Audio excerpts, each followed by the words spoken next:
ભરૂચમાં જૈન સમાજના સાધ્વી પર હુમલાના કેસના ઘેરા પ્રત્યાઘાત પડ્યા છે। વડોદરાના પાદરામાં જૈન સમાજમાં આક્રોશ જોવા મળ્યો છે। મામલતદારને આવેદનપત્ર પાઠવી કડક કાર્યવાહીની માંગણી કરવામાં આવી છે।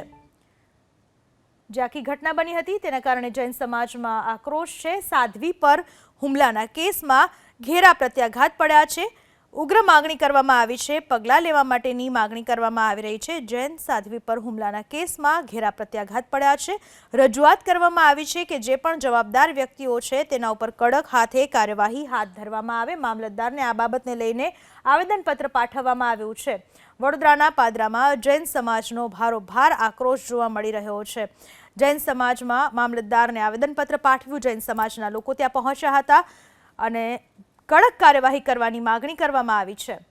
વારંવાર જે આ પ્રકારની ઘટનાઓ બની રહી છે તેને લઈને જૈન સમાજમાં ભારોભાર આક્રોશ। ભરૂચમાં જૈન સમાજના સાધ્વી ઉપર તાજેતરમાં હુમલો થયો હતો અને આ હુમલાને લઈને ઘેરા પ્રત્યાઘાત પડ્યા છે। જૈન સમાજના લોકોમાં ભારે આક્રોશ જોવા મળી રહ્યો છે।